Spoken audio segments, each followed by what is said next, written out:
Note that this is different from the transaction chain we discussed earlier. The blockchain is used to order transactions, whereas the transaction chain keeps track of how ownership changes.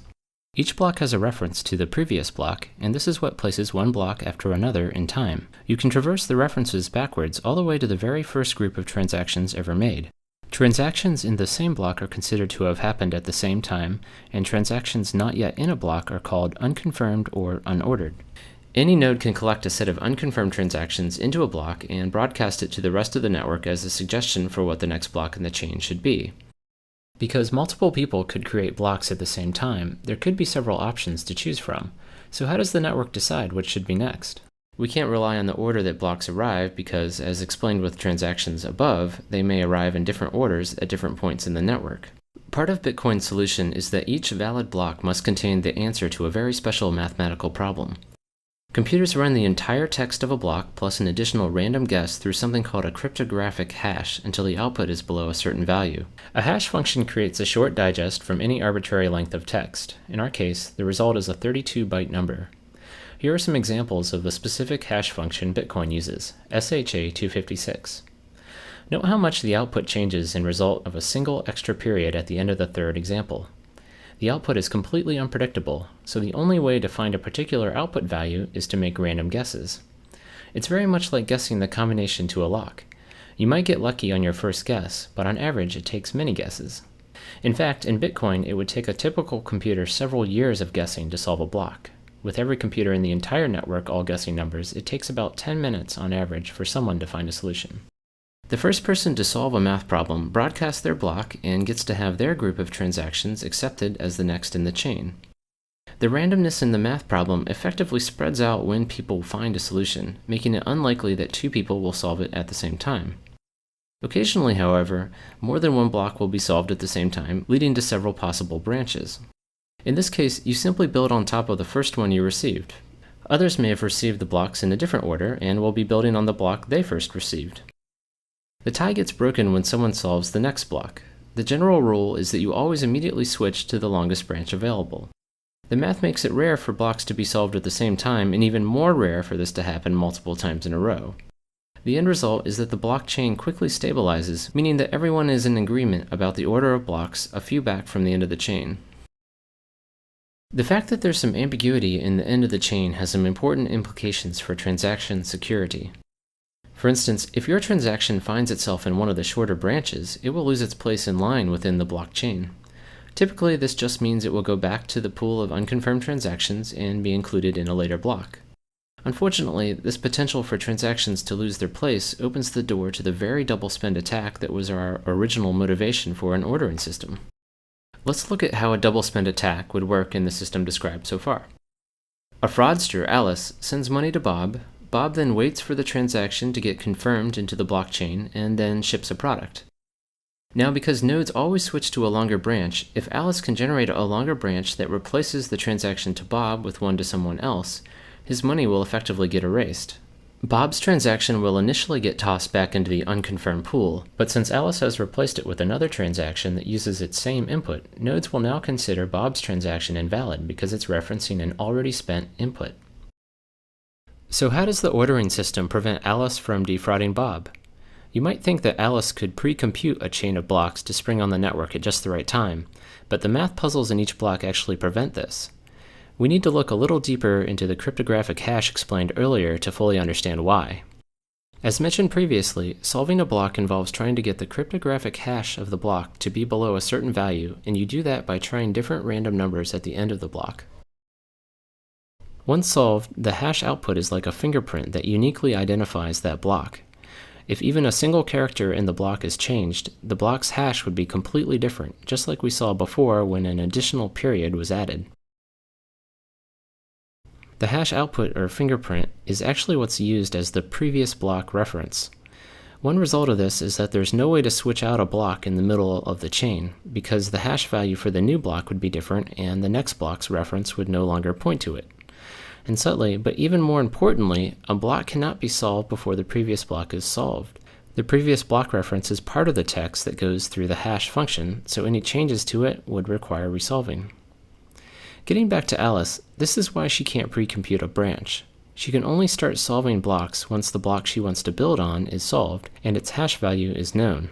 She is therefore in a race with the rest of the network until Bob ships a product, which is when she wants to present a longer branch. One last question is whether Alice might be able to outpace everyone if she had an extremely fast computer or perhaps a room full of computers. But even with thousands of computers, she would be unlikely to win the race to solve a block because she isn't racing any one computer, but rather the entire network. You can think of it like a lottery. She can operate thousands of computers, or equivalently buy thousands of lottery tickets, but even then, it's much more likely that someone else would win. She would need control of half the total computing power in the entire network to have a 50% chance of solving a block before someone else, and much more to have a high probability of winning several blocks in a row faster. So transactions in the blockchain are protected by a mathematical race, one that pits an attacker against the entire rest of the network. A consequence of blocks building on top of each other is that transactions further back in the chain are more secure. An attacker would have to outpace the network for a longer amount of time to carry out a double spend attack, replacing a block further back in the chain. So the system is only vulnerable to a double spend attack near the end of the chain, which is why it's recommended to wait several blocks before considering received money final. One last comment on the blockchain before explaining the final pieces of the Bitcoin system. Amazingly, nothing described so far requires any trust. When you receive information from strangers in the Bitcoin network, you can check for yourself that block solutions are correct. And because the math problems are so hard, you know that there's no way any attacker could have generated them on their own. The solutions are proof that the computing power of the entire network was brought to bear. Now that we've discussed how money is transferred through digital signatures and transaction chains, and how the order of those transactions is protected in the blockchain, let's go over the final piece, where Bitcoins come from. To send money, you must reference a previous transaction where you were the recipient, but how do coins get into this ownership chain in the first place? As a way to slowly and randomly generate and distribute coins, a reward is given to whoever solves a block. This is why solving blocks is called mining, although its real purpose is to verify transactions and safeguard the blockchain. Every 4 years, the block reward is cut in half, so eventually no more coins will be released. About 21 million in total will be created. Bear in mind that you can send down to 1/100 millionth of a Bitcoin, so the total number available will likely not limit the currency's usability. Once the block rewards cease, what incentive will miners have to process transactions? In addition to the block reward, miners also get any transaction fees that can optionally be included with transactions. Right now, miners will include transactions with no fees into blocks because their main incentive is the block reward. But in the future, transactions will likely be processed in order of the fees attached, and ones without fees will likely be ignored. So sending money in Bitcoin will probably not be free, but will hopefully still be cheaper than current credit card fees. As mentioned before, on average, it would take several years for a typical computer to solve a block, so an individual's chance of ever solving one before the rest of the network, which typically takes 10 minutes, is very low. To receive a steadier stream of income, many people join groups called mining pools that collectively work to solve blocks and distribute rewards based on work contributed. These act somewhat like lottery pools among coworkers, except that some of these pools are quite large and comprise more than 20% of all the computers in the network. The fact that some of these pools are so large has some important implications about security. As mentioned before, it's very unlikely for an attacker to solve several blocks in a row faster than the rest of the network, but it is possible, and the probability increases as the attacker's processing power gains in proportion to the rest of the network. In fact, one of these mining pools, BTC Guild, has solved 6 blocks in a row by itself, and has voluntarily limited its members to ward off distrust in the entire Bitcoin network. Even with substantial computing power, the farther back in the blockchain a transaction gets, the harder it would be for an attacker to change it. The current recommendation is to wait for a transaction to make it into at least one block or get one confirmation before considering it final. And for larger transactions, wait for at least 6 blocks. In light of BTC Guild's ability to solve 6 blocks in a row, you might want to wait even longer. By design, each block takes about 10 minutes to solve, so waiting for 6 blocks would take about an hour. Compared to the several seconds a credit card transaction takes, waiting this long for a confirmation may seem burdensome, but keep in mind that credit card customers can claim a stolen card months later to have charges reversed from merchants, called chargebacks, so Bitcoin is actually much faster from a merchant's perspective. The particular choice of 10 minutes was somewhat arbitrary, but extremely short times could lead to instability and longer ones would delay confirmations. As more computers join the network and specialized hardware is designed specifically for mining, the block solution time would get very small.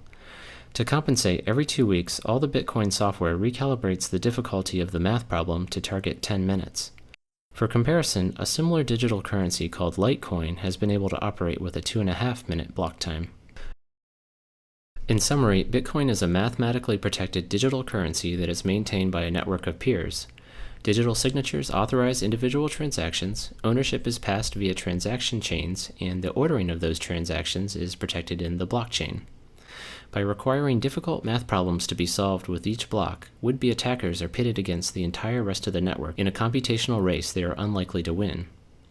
Bitcoin promises many interesting ideas, such as insulation from government meddling, anonymity, and potentially lower transaction fees. It also has many challenges, as it is currently very difficult to exchange Bitcoins for other currencies, and it has been cited as a haven for illegal activity and tax evasion, so governments may try to ban it. Also, the mathematical race that protects the blockchain uses a substantial amount of electricity. If you'd like to view a written version of this video, you can find one on my personal blog, imponderablethings.com. The blog also has some additional explanations of the math behind the digital signatures and cryptographic hashes that underlie the system.